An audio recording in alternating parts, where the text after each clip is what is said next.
Chillin' with Larry Megan.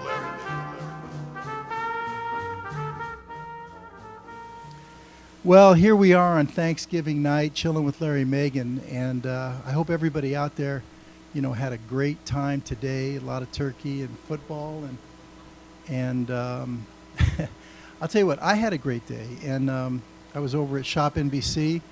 They had a little gathering over at the studio for some of the hosts and guests, and I want to put a big thank you out there to Big Paul over at Shop NBC for doing an incredible job, and also Allison for making sure that I was there. Thank you, Allison. Yeah. And of course, I was able to drag one of my friends from the studio over here. I think you guys know this guy. It's Tim Temple, and hello. I asked Tim to come in tonight because while we were there, we were, kind of eating some turkey and ham and things like that and coming up with some ideas. And Tim came up with what I think is a great idea to do a show here on Acorn TV. So, Tim, I'm going to let you, share your idea. So okay. Go ahead. Why don't we do that? By the way, I want to echo what Larry said. So thank you. One second, Tim. Let me cut you off for just 1 second. What? If we could, can we cut over to Tim? There we go. Tim, why don't you share your idea? Okay. First of all, happy Thanksgiving, everybody out there, and thanks for tuning in to Chillin' with Larry.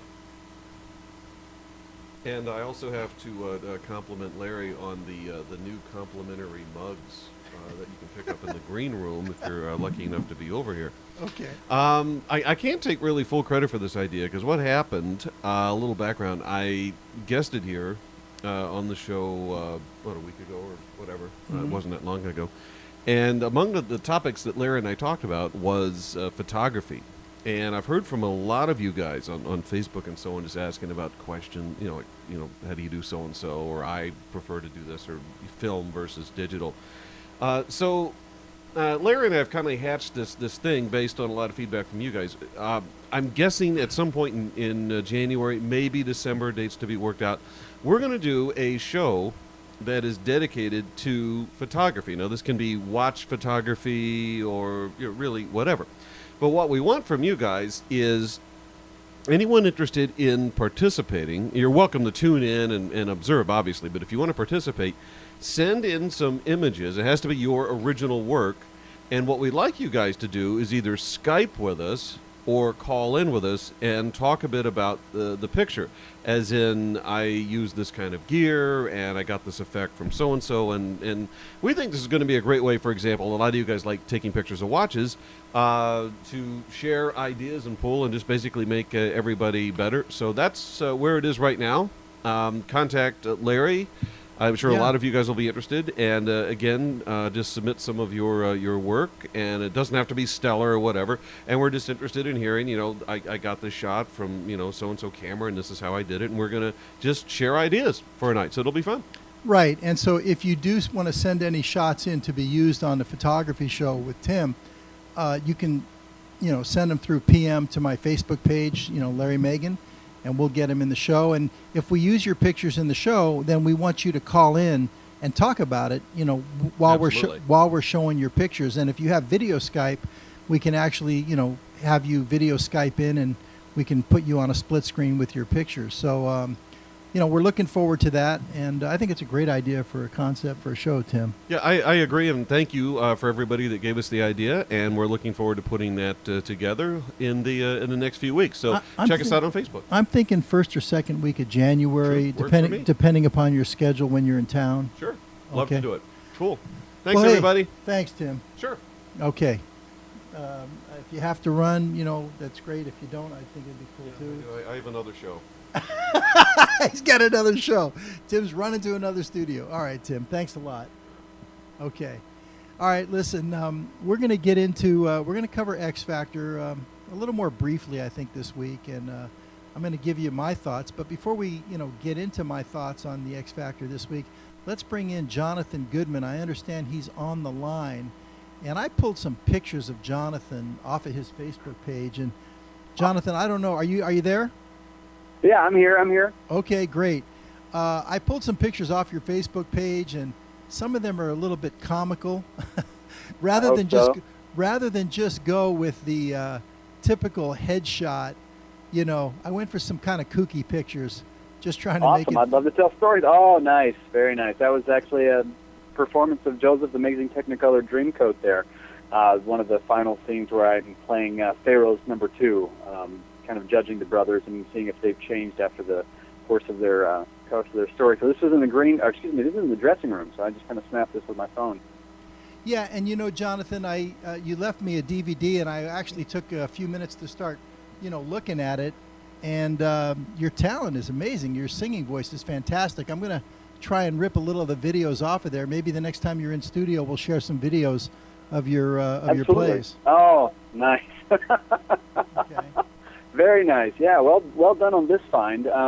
This is this is what you get when you get Jonathan and his wife at home. She, having done theater, she obviously has a lot of hair pieces, and I tossed one of those on, tossed a tam on, and I think those were even her glasses, or we might have had those for costume purposes. And Jonathan, right now what I want to do is I want to cut to the X Factor. Let's not worry about the commentary on these pictures. Let people at home just make up their own their own stories to these pictures. But anyway, I do want to talk a little bit about the X Factor, Jonathan, and I'm going to, before I throw it to you, just give you my take. Okay. If it wasn't for this show, Chilling with Larry Megan, and we started out covering, X Factor, I got to be honest, I'd probably be done with it. I mean, I keep giving it one more week, and it's just not getting any better, Jonathan. It's not. You're right. It's not getting any better. My wife and I were watching the kickoff show last night, and or the show where they were kicked off, and it's like I referred to her. I'm like, this is a pile of crap with a lot of paint on it. Like the judges, the way they treat each other, and it's a pissing contest at times.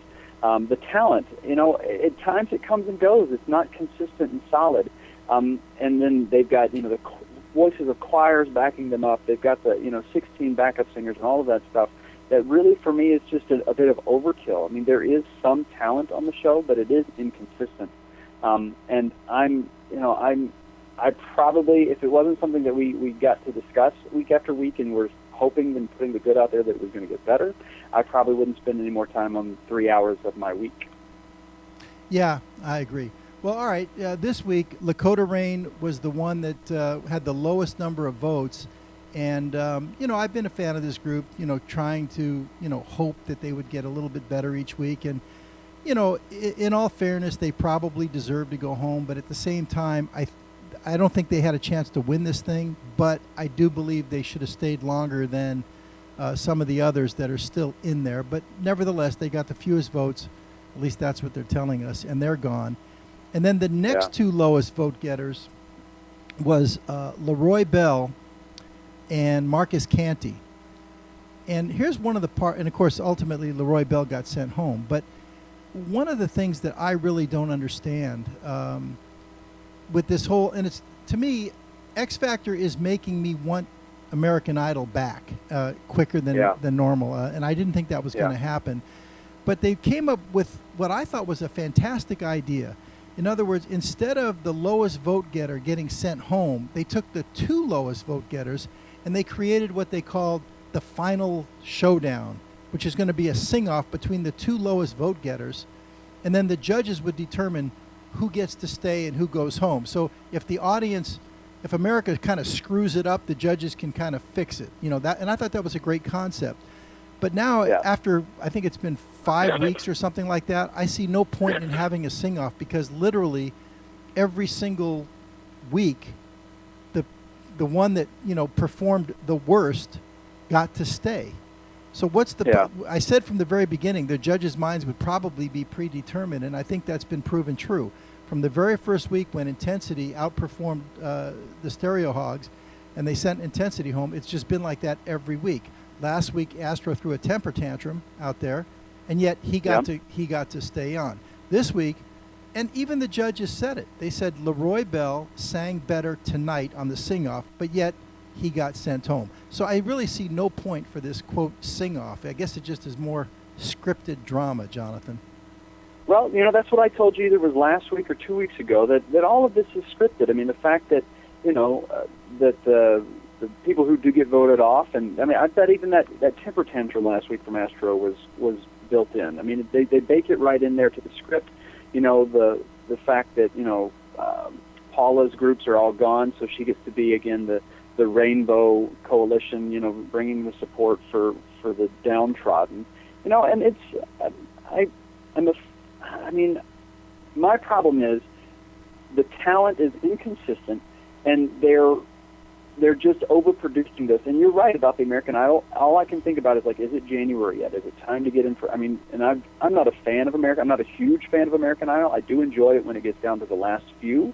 Obviously, where we would be sitting here, where we would think we would be sitting in this X Factor, I would please to be watched the last 9 or the last 8 perform.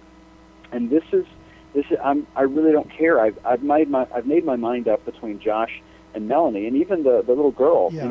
Those are my top 3, and if they just performed every week for the next however many weeks, I'd be okay with that. Yeah, me get too. Rid of the crap, leave those 3 up there, and let's let them perform, and because I feel moved emotionally and inspired artistically when those 3 sing. Jonathan, when you say the little girl, are you talking about Rachel Crow or Drew? I'm sorry, Rachel Crow, yes. The little girl, not Drew, yeah. I actually like Drew and Rachel, but it doesn't matter. Anyway, last night I felt that Leroy Bell gave his best performance of the whole season. So in tribute to Leroy Bell, the 60-year-old who's going home, let's take a quick look at Leroy Bell's survival attempt right here.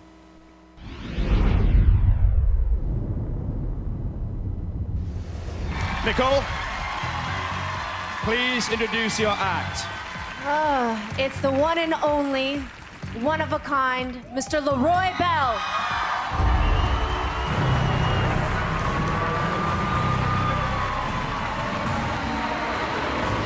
Leroy Bell.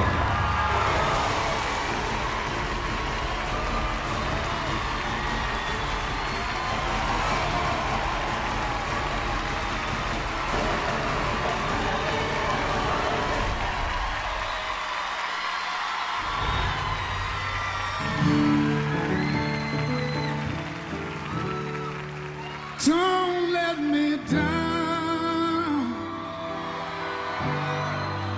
Don't let me down. Nobody ever loved me like she does. Oh, she does. Yeah, she does. And if somebody loved me like she do, oh, she do. Yes, she does. Don't let me down. Oh, don't let me down. Baby, don't let me down. Oh, don't let me down. Nobody ever loved me like she did. I'm in love. Don't you know it's gonna last? Oh, it's a love that lasts forever. Oh yeah, it's a love that has no past. Oh yeah, don't let me down. Oh baby, don't let me down. I'll beg you please, yeah. Don't let me down. Oh,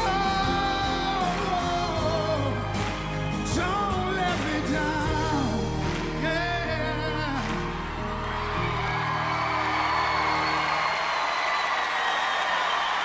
Thank you, Leroy Bell.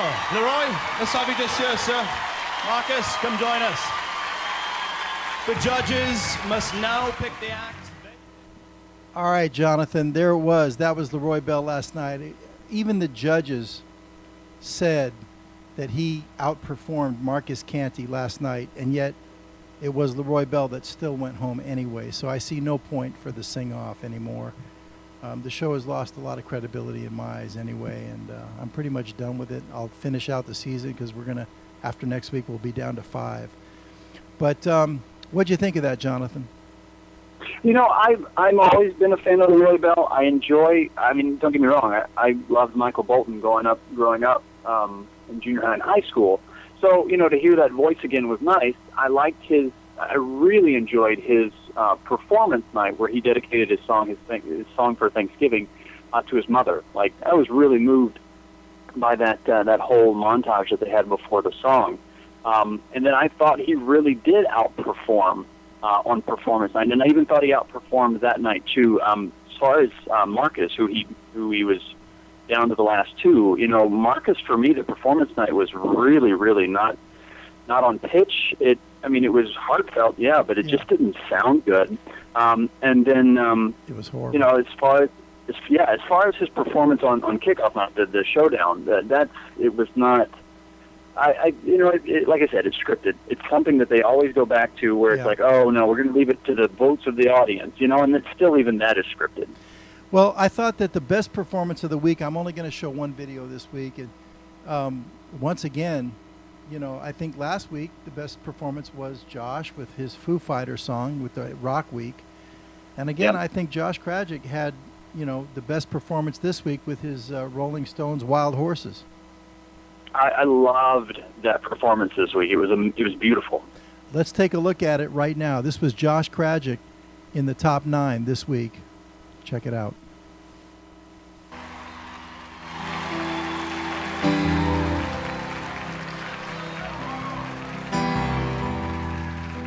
Childhood living, it's easy to do.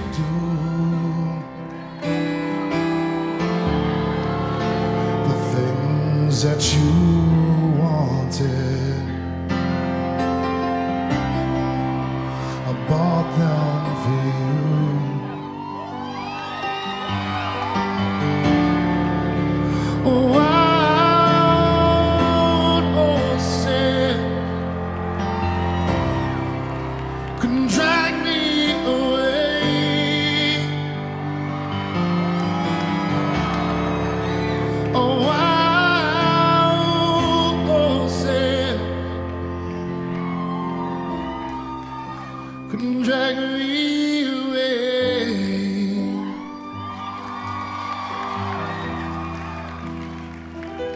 I watched you suffer, a dull aching pain.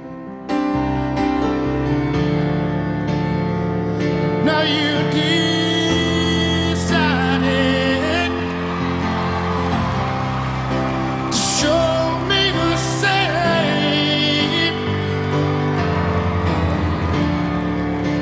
Oh,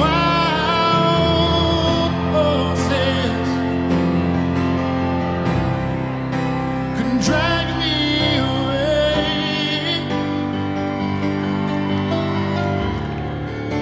Oh, wild horses can drag me away. Wild horses will ride there someday.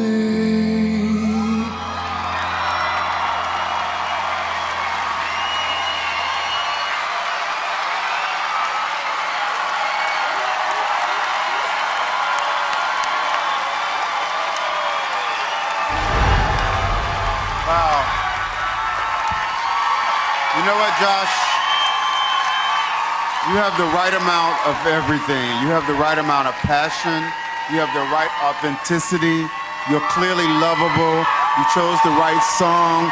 You have everything it takes to win this competition. Congratulations. It's such a pleasure and honor knowing you. And I got to tell you something. All I ever ask and want is for you contestants to be bigger than the songs that you sing. And you are larger than life. This is going to be so hard. Oh Oh my God, you were brilliant. Josh, you know what? That's what it's all about. It's just about a great song, a great voice, and you meant every word you sang, and I have to say this, Nicole, I've given you a bit of a hard time over the last few weeks. You've done an outstanding job tonight. Congratulations. Well done, Nicole? You should be so proud. Thank you, Simon. I'm very grateful for you. I'm just so... I'm sorry.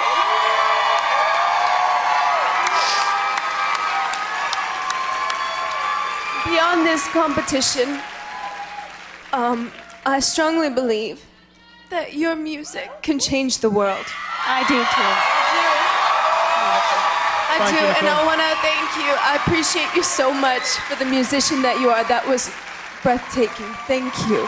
America! I just want to say one thing. I've been meaning to say this. I want to thank the audience and the people back home that support me. Without you guys, like my daughter, you inspire me. You inspire me to be here. Thank you. Well done, Josh. To vote for Josh Krajcik, call 1-855 the XF09. That's 1-855-843-9309, or text vote to 9309. To vote online or to learn how to vote using Twitter, go to the xfactorusa.com. You know, the theme for this week was a week of thanks for Thanksgiving, and every performer, you know, dedicated their performance to somebody that was important to them and critical, you know, in getting them where they were at. And Josh dedicated his song to his 13-year-old daughter, and I thought that was pretty cool. That was really cool. I was blown away when I realized that he had a 13-year-old daughter, and then they showed her. I was like, oh, I just didn't expect it. And I mean, that was a really, you see their pre-story, that was a really beautiful thing. And then to have him dedicate that song, and then for that to be, I mean, clearly above all odds, the best song or best performance rather in the show. Very much like last week with the Foo Fighters. That's why, I mean, he's got the X factor. I mean, that's what the name of the show is. So you really want to find somebody who has that to live up to that hype.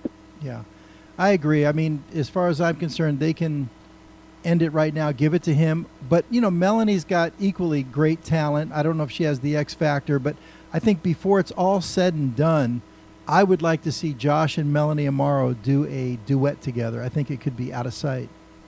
Oh, that would be a fierce duet. You know, I think Melanie turned a corner this week. I think she really kind of, like when she went into her Virgin Islands speak, you know, and kind of broke down. I think she finally realized that to perform well, you really have to be extremely vulnerable and let people in, because when you let people in, they take the journey with you. Oh, I totally agree, and I agree she did turn a corner this week. So it's going to be interesting, and like I said, for me, they can just cut it to those two and then decide who wins, and we can save ourselves a lot of misery, I think. I wouldn't mind them writing a particular skit comedy and having them sing in between songs. You know, I'd be fine watching that for the next 4 weeks. Yeah, we'd get rid of a lot of the extra dead weight in there.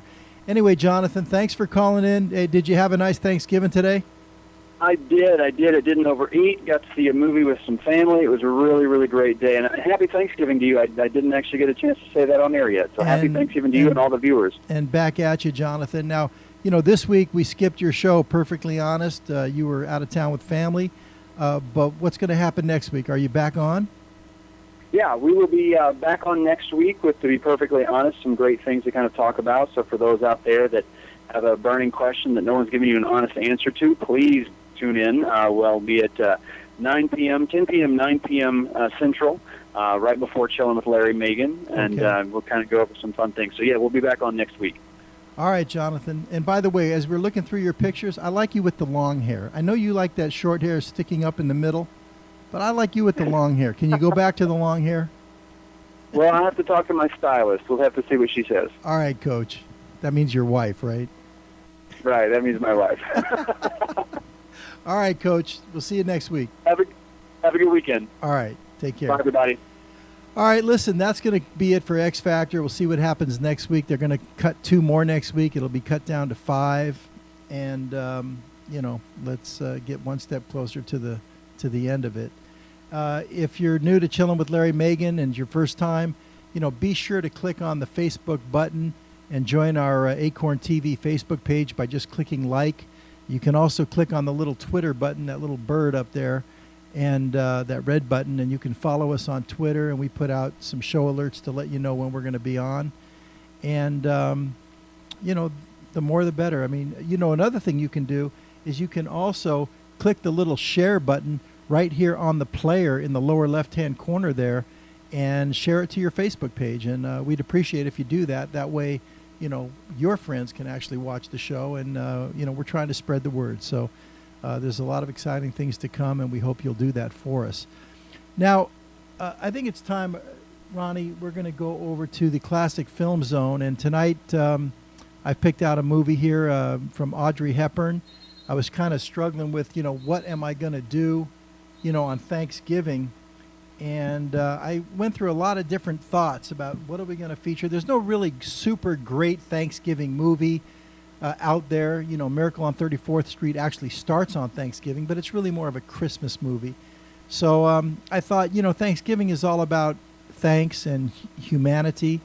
And as soon as I thought about humanity, really what came to my mind was Audrey Hepburn. I don't know if there's ever been a more selfless and giving person, on the planet ever, in any universe. I mean, that's how I think of Audrey Hepburn. So I decided to go with an Audrey Hepburn movie, and it was her first musical and one of her favorites ever. It's Funny Face. So let's go to the Classic Film Zone.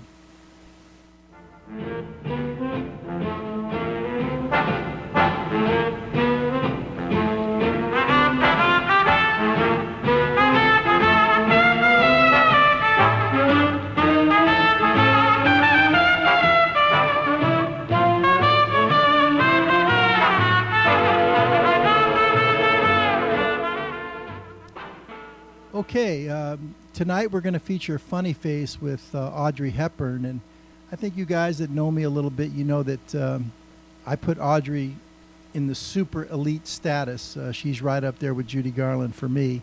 The only difference is Judy sings, and of course Audrey sings too, and that's what's interesting about this movie, Funny Face, because in this movie she does all of her own singing. And I've had conversations with people who say, well, what do you mean Audrey doesn't sing, or she's not a singer? What about My Fair Lady? And of course, with My Fair Lady, I mean, it's one of my favorite musicals of all time, and Audrey's spectacular in that, but they kind of tricked her. She didn't know it, but she thought she was doing her own singing, and she sang every song.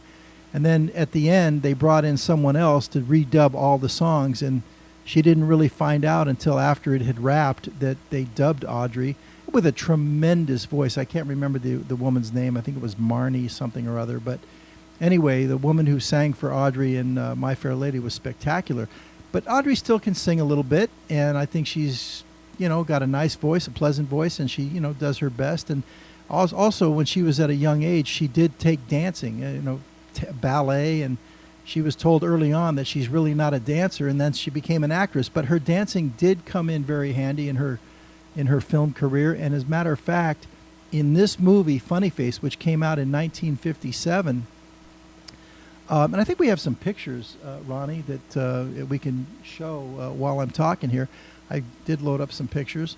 In any case, what I'm saying is, with this movie, her dancing not only came in handy, but there's an iconic dance number that Audrey does that we've seen it in television commercials, and she's become quite known by that dance number. And of course, the director on this movie is, and I see somebody on the chat board is actually helping me out here. That's Glitter tells me it's Marnie Nixon was the voice in My Fair Lady. Thank you, Glitter. I know that's you, Candace. Thank you. In any case, her handles and glitters, her usernames and all that kind of stuff, screen names, is always some form of glitter. So I know that's you. But in any case, it was Stanley Donen that directed this. And of course, Stanley Donen was the longtime partner for Gene Kelly. And this was a great opportunity for Stanley Donen to do something on his own without Gene Kelly, and he got to actually direct Fred Astaire and Audrey Hepburn, and he did an incredible job in this. And I'll talk a little bit more about that dance number, but you know, Stanley Donen was an absolute master of directing dance sequences. He did it for years with Gene Kelly, but not just the actual blocking, but also the camera work. It was all about getting it in one shot, and the way he did it, he was absolutely brilliant, and he performs, you know, just tremendous work here in this film here. Another interesting thing about this film, before we get into the plot, and we'll show some clips here if you haven't seen it, is that it seemed like Audrey Hepburn was almost destined to play opposite leading men that were many years older than her. You know, we know that she played opposite of Cary Grant, many years older. She played, of course, opposite of Humphrey Bogart. I mean, we showed that, I think, 3 weeks ago or 4 weeks ago. I don't remember. We did a little spotlight on Sabrina. And, of course, Humphrey Bogart, you know, was her love interest. And I don't even know exactly how many years older, but at least 30 years older. In this movie, her love interest is Fred Astaire. At the time of the filming of this movie, Fred Astaire was 58 and Audrey was 27. So he's literally 30 years or 31 years older than Audrey Hepburn. And yet, you know, she manages to make it believable, and they make it believable. But it's like her whole career, she always played with older men. And once again, that's what you had here. And another little interesting side note, you know, about you know, the casting of Audrey Hepburn here, is they actually, this movie Funny Face is a remake from a 1929 musical on Broadway of Funny Face, and of course they changed it very dramatically. But the script was actually sent to Audrey Hepburn's agent. They actually did want her for the part, and her agent never even passed it on to Audrey. He just flatly turned it down, didn't think it was right for her. And someone had enough sense to actually, you know, send it directly to her. And once she read the script, she told her agent drop all other, you know, to just drop every other project. She wanted to do this film because she thought it might be her only chance to ever dance with Fred Astaire and work with Fred Astaire. She idolized Fred Astaire. So it worked out, and she did play with Fred Astaire. And what it is, it's a movie, and you know, by the way, on this movie, I always got the feeling, if you saw The Devil Wears Prada, you know, where Meryl Streep plays the, you know, the publisher or the magazine editor of this high fashion magazine, and you've got Anne Hathaway. It's definitely not a remake of this movie, but it kind of reminds me of that whole thing in Devil Wears Prada, where you have a high fashion magazine, and in this case, they call the magazine Quality Magazine. And the editor or publisher is her name is Maggie, and she's played by Kay Thompson. Kay Thompson was a cabaret star, and she was also known in Hollywood circles for her vocal training. She helped many actors and actresses with their singing. She was a singing coach. And she actually worked very closely with Audrey Hepburn, you know, in the making of Funny Face, in coaching her singing. So Kay Thompson plays the magazine publisher, and they're looking for a new trend in fashion, and she wants to do something on the realm of not just beauty, but beauty and brains. The new fashion trend would be not only to be beautiful, but also intellectual. And so they're doing a modeling shoot, and they have a very famous model in this shoot. Her name is Dovima, who was a famous model at the time. This movie was put out in 1957, and this Dovima was from Queens, so she really had that New York accent. And she's doing all the, you know, the moves that a model would do. And Fred Astaire plays the part of Dick Avery, and that's also a play on a very famous photographer by the name of Richard Avedon at the time. In fact, Richard Avedon directed all the photo shoots in this film, and he was a consultant on the film. And Fred Astaire just is not getting the intellectual feeling from this model. So they come up with an idea that we're going to go to a bookstore and we're going to shoot her in a bookstore. Now, before we get to the bookstore, let's set the tone of the movie with a number called Think Pink. And this is right at the very start of the movie. It kind of gives you a feeling of what the movie's all about and what direction we're going. So this is Kay Thompson as the publisher of Quality Magazine, starting off the movie, Think Pink. Well, you can see now that it's full on, you know, they're in love, but, you know, it's a great movie. A lot of things happen after that point where it doesn't exactly go like from that point on that now they're together. That's not the end of the movie. She actually thinks that, you know, she's going to go for Professor Flostre, and they get in a big fight and all that stuff. But in the end, they do come together, and like all musicals, or at least most musicals that I know of, it is a happy ending, and that is kind of what I like about musicals. I like the happy endings because we don't always get them in real life. But, you know, Fred and Audrey do end up together, and it's a great movie. Funny Face, Audrey Hepburn, Fred Astaire, Kay Thompson, 1957. If you don't own it, you know, Amazon.com, Barnes & Noble, you know, TCM.com, wherever, you know, grab it. It's great. And I like to have those in my library. So we're going to, I have another number here, but we're going to go ahead and leave the classic film zone. And now, as usual, we end every show with Judy Garland, Always Chasing Rainbows. And I think it's that time of the night, Ronnie. Let's go to it. Always Chasing Rainbows. Somewhere over the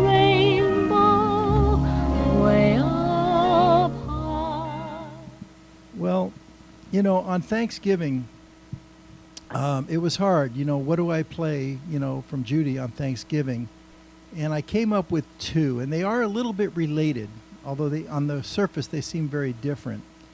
And this is going to be dedicated to Lynn Shocker. I saw Lynn in the studio at Shop NBC tonight, and she told me that her favorite Judy Garland song was Somewhere Over the Rainbow.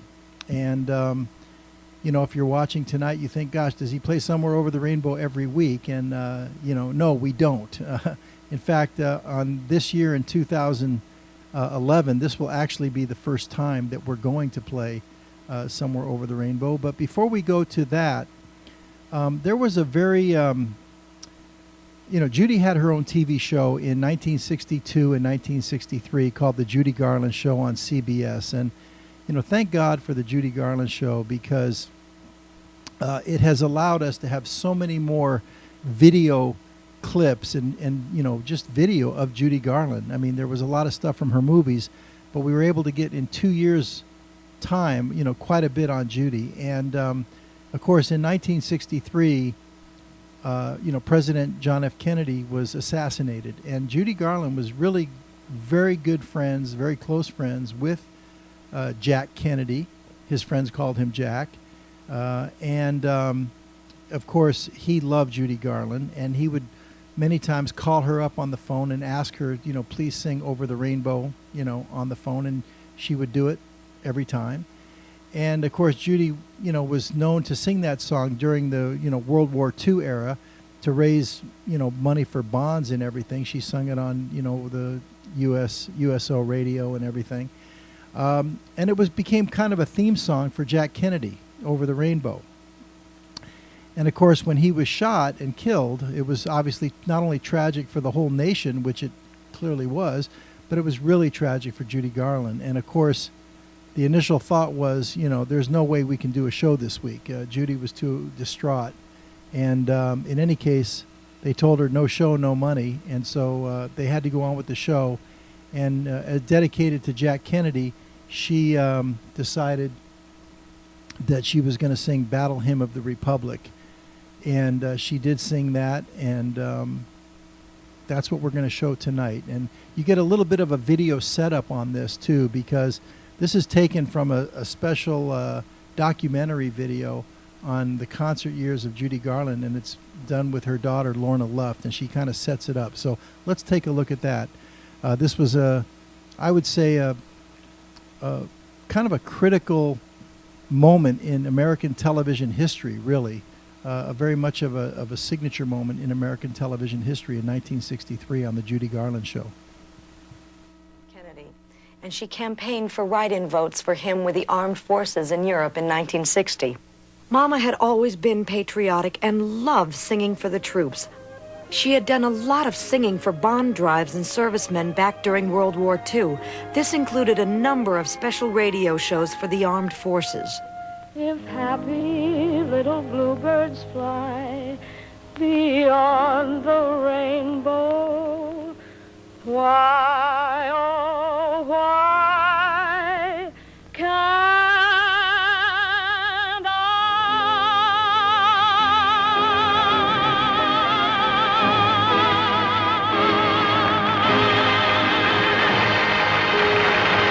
Over the Rainbow was sort of a theme in her relationship with President Kennedy. I remember sometimes he'd call on the telephone and ask her to sing Over the Rainbow, and she always did. Mama also sang for the president occasionally at special events. Started to leave, I took hold of his sleeve with my hand, and as if it was planned, he stayed on to me and only mine to the end of the line.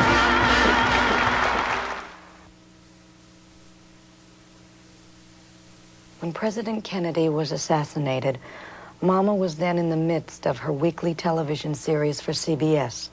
Bill Colleran was her executive producer. So we both said there's going to be no show this week. We can't do it. And CBS said, no show, no money.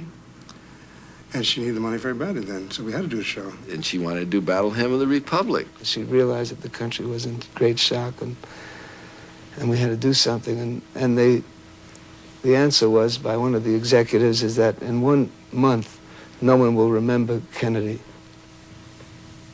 CBS was not too keen on her doing that, I think, at that point. They felt it was political. Why it was political, I don't understand. But she just felt it was important. On dress rehearsal, she did something that she and I had talked about, which they cut out. Because just before the Battle Hymn, she said, she looked right at the camera and said, "This is for you, Jack," and then sang that number.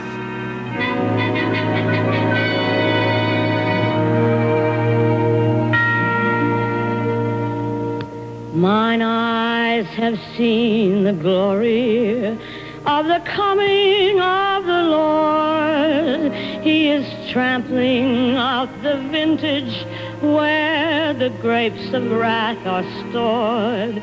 He hath loosed the fateful lightning of his terrible swift sword. His truth is marching on.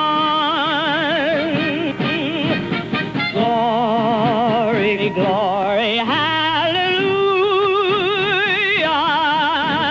Glory, glory, hallelujah. Glory, glory, hallelujah. His truth is marching on. He has sounded forth his trumpet that will never ever retreat. He is sifting out the hearts of men before his judgment seat. Oh, be swift, my soul, be answering. Be my feet, my jubilant beat. His truth is marching on. Glory, glory, hallelujah. Glory, glory, hallelujah.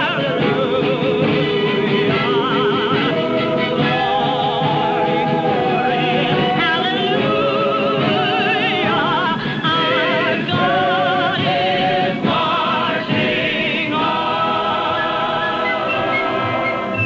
In the beauty of the lilies, Christ was born across the sea, with the glory in his bosom that transfigures you and me. As he died to make men holy, let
have to consider, the circumstances and perspective. I mean, that was literally just days after President Kennedy was assassinated. And like I say, an iconic moment in American TV history, Judy Garland singing the Battle Hymn of the Republic. She was a close personal friend of Jack Kennedy's, and, imagine the emotion she was feeling, and yet, great performance. Very emotional at that time, and unless you lived through it, I mean, I was 8 years old at the time, and I literally do remember watching that show and seeing that performance live. Well, it was taped, but nevertheless, seeing it when it aired, because, as I've said many times here, my mom was a huge Judy Garland fan, and every time that Judy Garland show was on, we would be around the TV watching it in those days, 1963. And, the country was, in just quite a state at that time, and everybody was in shock. And so the emotions were really running high. And to end the show here, Judy's known for Over the Rainbow, let's face it. And on the way out of tonight's show, I was able to dig up a clip of Judy Garland singing Over the Rainbow on television in her first TV special in 1955. And it really is unique because Judy Garland, typically, she never sang that song on TV. She sang it in her concerts, but this was the only time she ever performed it on any of her TV specials, whether it was her TV shows or any specials. It was this one time, and she performed it the way she did many times in her concerts when she would be all dressed up like a hobo. She liked to do that, and she liked to dirty herself up. But here it is, rare footage, Judy Garland singing Over the Rainbow from her first TV special in 1955 as we celebrate the end of Thanksgiving Day this year. There's one song that truly belongs only to my mother. She seldom sang it on television. The finale of her first special in 1955 is the only existing film of the number as she performed it in hundreds of concerts. Somewhere over the rainbow, way up high, there's a land that I heard of once in a lullaby.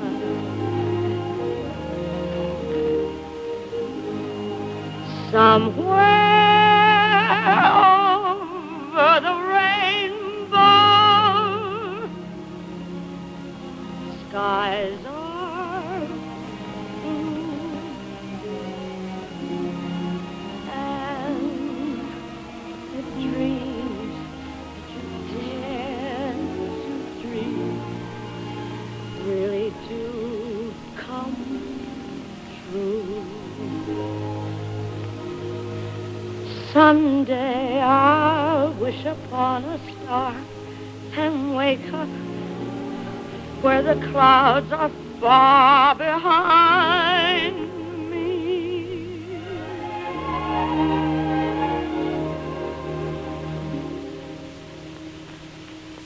Where troubles melt like lemon drops away above the chimney tops.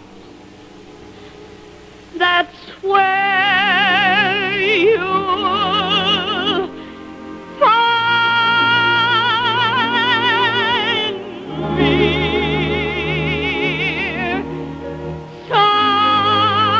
Somewhere over the rainbow, bluebirds fly. Birds fly over the rainbow. Why, oh, why can't I?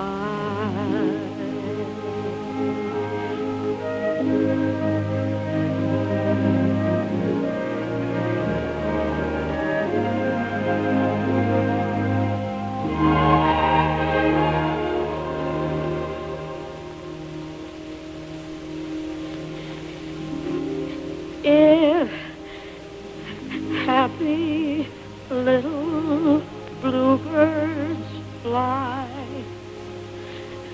beyond the rainbow.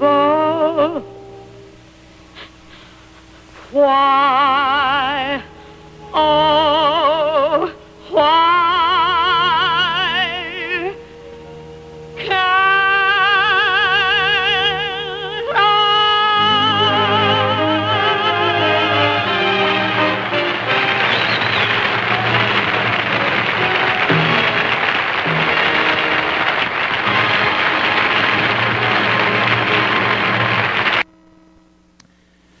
Well, there it is. Another Chilling with Larry Megan under our belts here. I want to thank everybody who did tune in, for tuning in. And we'll be back next Thursday night. I hope you all had a great Thanksgiving. I know I did. And just remember, always keep following your dreams, keep pursuing your goals, always keep chasing those rainbows. Until next week, I'm Larry Megan. Peace, love, and all good things.